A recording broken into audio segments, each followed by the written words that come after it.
Listen, I'm always going to call him Xavier. Xavier Davidson, Flexx. Yeah, Flexx. A member of T.O.K, but an artist individual in his own right. Now, this is a story I didn't know. It says, Flexx, you were stranded for a number of years in the USA? Yeah. Is what did stranded you? Well, it wasn't a boat. Yeah. But, yeah, I went up for COVID, this whole COVID thing. Yeah, and then I was up there. My mother was sick. Yes. And then I kind of overstayed by a day.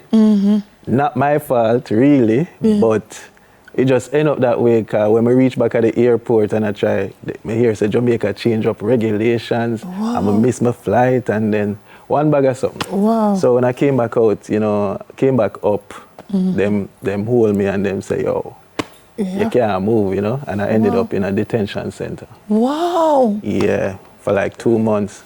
2 months? Yeah. Wow, I cannot imagine what that was like. Yeah. Because we've heard things about detention centers and the experience. That must have been a process for you. Yeah, and I found it weird because when everything happened, I said, yo, from me about 7, I travel with my mother, carry me up to family.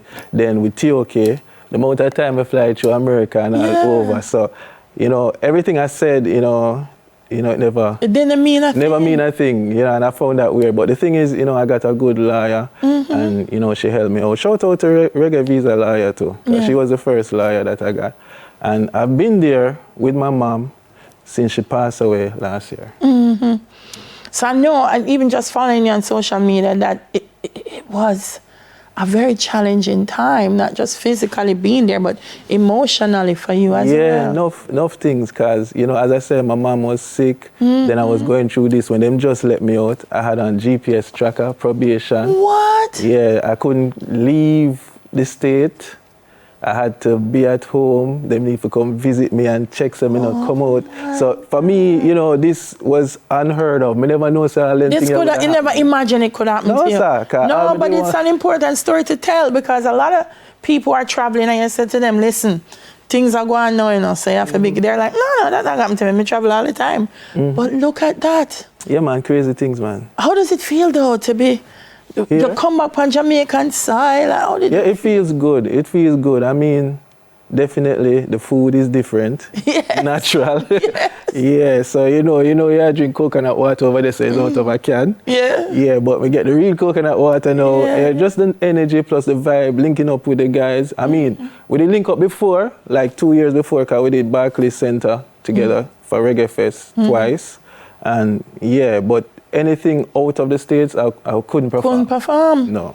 But man, nothing before its time. Yeah. Because I've been watching T.O.K everywhere, Panama, all about and how do you feel like it's years later, but when I see the reaction of the crowd wherever you guys perform, it's like T.O.K it's like when in a just bus. Yeah, it's when I take it that when you do like you have a good catalog and you do like a good body of work, it lives on, because you see like even in Costa Rica, Japan, some other places, these are young people that in them teens and up. When them song they come out, them never born yet. So it's a wonderful feeling, Yeah, and isn't that a lesson for all artists? I like to say, when you're doing music, you have to think legacy.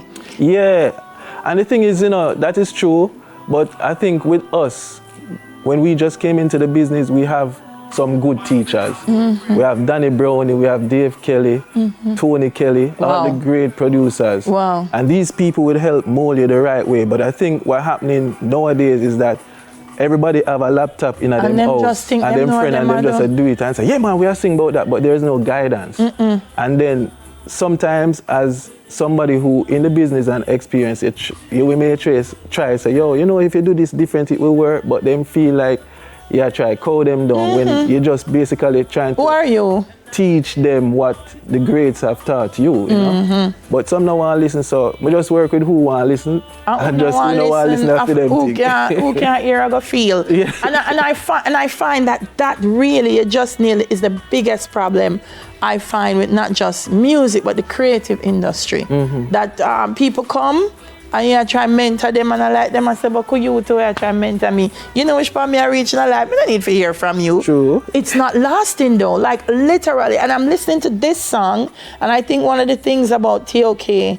is a lot of the music that you did came from a personal space. Yes, and just natural fun. Yeah. Yeah, because, you know, we came in the business young and we just say, yo, we just have Fresh fun. out of high school, not true? Yeah, we start this from in a high school. And Yes. then we just enjoy, we say, because we say, you know what, we just build our own style. Yeah. Even when we just come out, we started singing harmony, and then Basie and Craig start DJ. When we just start do it, you had other groups out there singing, and people used to say, I remember a DJ that used to work, I'm not going to call it, but he used to say, yo, me don't like hear that dancehall something from me, I want to hear now sing R&B. But to us, when you're singing over somebody's song, like R&B song like Boyz II Men, that's not you. That's just you trying to reproduce what them do. But when we started to write our own song, that Jamaican vibe and elements start come out, and you know, we couldn't change, we couldn't look back. No. Like this is iconic T.O.K. we're listening to right now. Yeah, man, and it's definitely. and you know, Jamaicans are very expressive, very emotional people. And this is one of the songs that I feel just rang true to the heart and soul. Yeah, you're there at the day. dance hall and you something that you felt, and up to this day it is still happening. So new single is out, Never Give Up. Tell me about, cause boy, 2 years. Is that a part of this Never Give Up story? It's definitely a part of it. Yeah. Never give up, because, all right, actually, it's almost 6 years since I've come back to Jamaica. Yeah, so enough time, even people will say to me, but I just condition my mind, so when we come, I'm going to just forward. You see me? Because a lot of people would say, yo, you know, see the man them there, Japan, you know, feel no way. No. I mean, I'm comfortable that I'm on a process, I'm in a journey, and I have to just go through the process. So now that reach this point now, I'm good. But it wasn't easy, I should say. It wasn't easy at all. No. Listen, sometimes these things happen, not that we're not grateful, but sometimes when these things happen, it enhances the gratitude for the gifts that we have and the capacity to share it. So, man, so good that you're here. Yeah.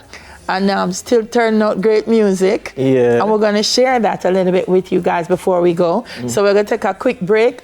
You can follow him on social media. Oh, yes. I am _X. Yes. Plus people, while I was there, I just want to put this in. While I was there, I started doing videos, vlogging on my YouTube channel called X TV. Yeah, you can follow that too, because honestly, I never have nothing to do. I would just decide, so, all right, you know, I'm going to put all my energy into this. Yes. But it's interesting to follow his journey, and you'll resonate with a lot of what he's done. We're going to take a quick break. Xavier, Flexx, Davidson is in the house. Hello, my love. Talented sister too, you know, Shop will go come back. When we come back, we're going to get a performance from him, Smile Jamaica. We'll soon return.